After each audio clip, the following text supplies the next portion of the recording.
Bonjour, alors aujourd'hui je vais vous expliquer comment transformer notre pire corvée en partie de plaisir. La corvée c'est la compta. Alors la compta ça nous apporte quasiment rien en fait à part du tracas et du stress. C'est d'ailleurs ce qui pousse la plupart d'entre nous, enfin beaucoup d'entre nous à prendre un comptable, mais ça coûte cher un comptable. Alors maintenant, entre la corvée solitaire et le comptable qui coûte très cher, il y a une solution intermédiaire qui s'appelle Georges le robot comptable. C'est une solution globale en 3 parties.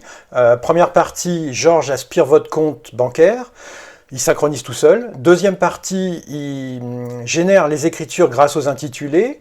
Troisième partie, il génère la 2035, la déclaration, et aussi la déclaration de charges sociales. Et pendant tout ce temps-là, vous avez un support interactif avec des vrais gens au cas où vous seriez coincé. On lit que des retours positifs concernant Georges sur les réseaux sociaux, en fait. Ça coûte 24 € par mois, mais en fait 8 € si vous bénéficiez de la réduction d'impôt pour frais de comptabilité. Donc c'est quand même beaucoup moins cher qu'un comptable. Voilà, alors ça commence par cette page où vous demandez un essai gratuit de 15 jours. Ensuite, il y a une procédure d'inscription classique, très simple, je vous passe les détails. Et puis on arrive au moment moins classique où Georges commence à accéder à notre compte pro. Et c'est là où il faut passer une petite appréhension, mais Georges garantit la sécurité de nos données. Moi je suis au CIC, alors je saisis mes identifiants. Voilà, et synchroniser. Ensuite, je vous passe les écrans où le site demande dans quel aga on est et si on s'occupe de la TVA. Et puis la magie opère et vous arrivez là. Votre compte bancaire a été aspiré et puis vous le voyez dans Georges, au lieu de le voir sur le site de votre banque ou dans votre appli sur smartphone. Alors vous voyez, là on est dans la partie transactions. Là. Georges a déjà analysé les écritures et il a déjà ventilé la plupart dans les bons postes comptables. Par exemple, il voit boulangerie sur cette ligne-là, hop, il met dans les frais de repas. Frais de repas hors domicile. Et puis, vous avez des écritures où il est coincé, notamment les chèques, là, vous voyez, à catégoriser, ou les intitulés qu'il ne connaît pas encore. Par exemple, s'il voit un virement avec un nom qu'il ne connaît ni d'Ève ni d'Adam, il ne sait pas ce que c'est, il va vous demander de le catégoriser. Parfois, il vous fera des propositions.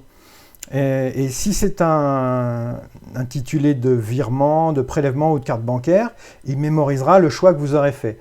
Je vous montre, on va à catégoriser, et là vous avez la liste des différents postes comptables, admettons que ce soit matériel et outillage. Là on vous rappelle, avec un petit onglet, tout est toujours bien fait là-dedans, que il faut aller, ça va jusqu'à 500 € hors taxe et qu'au-delà il faut amortir. Si vous oubliez un truc, vous pouvez contacter facilement et rapidement un conseiller, en appuyant en bas à droite. Voilà.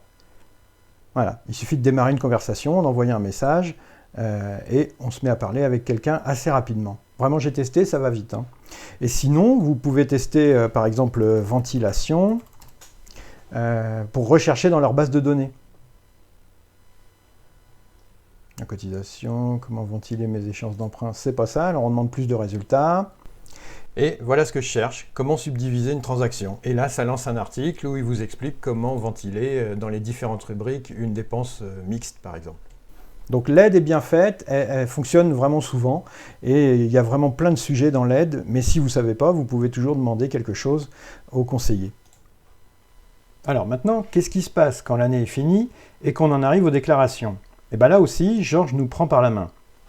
Il faut aller dans Affaires, à gauche, là, et on nous dit que la déclaration 2035 n'est pas faite, exercice 2019 n'est pas faite, et Georges vous montre un certain nombre d'étapes, voyez, à faire. Là, j'en ai plein qui sont terminés, il me reste la dernière à faire. Alors, qu'est-ce qu'il y a dans ces étapes-là? En fait, on vous prend par la main avec tout ce qu'il faut faire. Catégoriser toutes les transactions, ça vous l'avez déjà fait si vous arrivez là après le 31 décembre en général. Les immobilisations, c'est tout ce qui dépasse 500 € hors taxe, c'est là que ça se gère.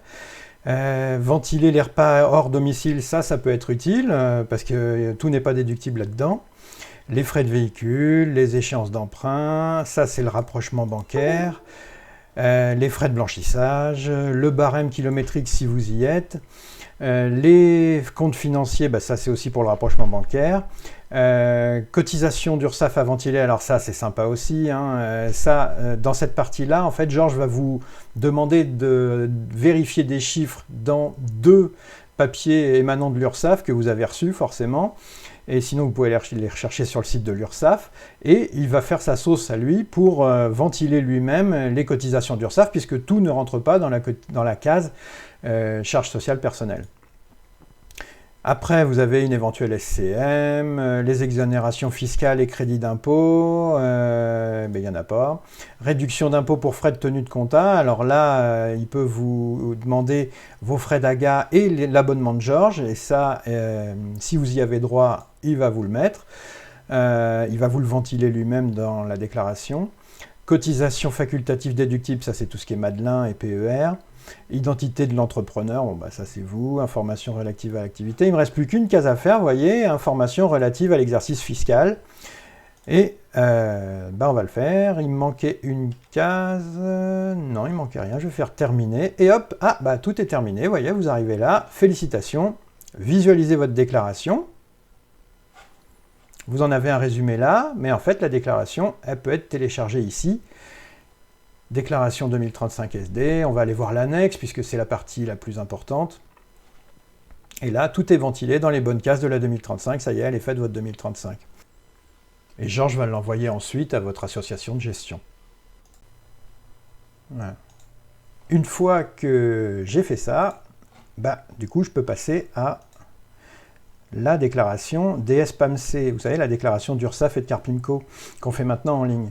Et là, c'est pareil, il y a toute une liste d'étapes, là je les déplie, et voilà. Donc, clôture de la déclaration 2035, c'est fait, il faut faire la 2035 avant. Après, vous rentrez les différentes choses qu'ils vous demandent, les revenus de l'activité conventionnée pour savoir comment ventiler tout ça, et vous allez dans la partie du bas, vérifier ma déclaration, et là, il vous montre exactement dans quelle case, toutes les cases de, vous savez, de cette fameuse déclaration-là, où on hésite toujours à ce qu'on met en haut, en P, là, il vous aide à ventiler tout ça, il vous la propose, et vous n'avez plus qu'à dire « j'ai vérifié les montants » et à tout recopier sur le site Net Entreprise. Un mot sur les autres rubriques. On a vu « transactions », là. On a vu « affaires », là. Mais vous avez aussi pilotage. Pilotage, alors là, vous avez en ce moment une rubrique spéciale Covid, mais sinon, en général, vous avez surtout des statistiques sur votre activité. Et dans la rubrique documents, dans documents, vous allez trouver vos déclarations. On va cliquer dedans, vos déclarations. Vous allez avoir les fichiers habituels qu'on a dans les logiciels de compta, le grand livre, la balance, le fichier FEC qui sert à exporter toute sa compta si le fisc ou l'AGA vous le demande, les tableaux que demandent les AGA, et la DAS2 qui est une déclaration que Georges va vous faire si vous avez versé des honoraires à quelqu'un, des honoraires substantiels à quelqu'un, par exemple pour un remplacement. Voilà, vous avez vu, c'est assez sympa en fait. En fait, Georges vous retire une charge mentale pour un prix qui n'a rien à voir avec celui d'un comptable, d'un expert comptable. Alors évidemment, vous n'aurez pas le conseil que fournissent certains experts comptables, mais pas tous déjà. Mais c'est sûr que vous ne l'aurez pas. On peut aussi dire qu'une appli iOS ou Android aurait été utile, mais l'interface du site s'adapte assez bien, même vraiment bien, aux écrans de téléphone. Alors tant que les logiciels de gestion de patientèle n'auront pas intégré les fonctionnalités de Georges, il aura une utilité vraiment indéniable pour nous.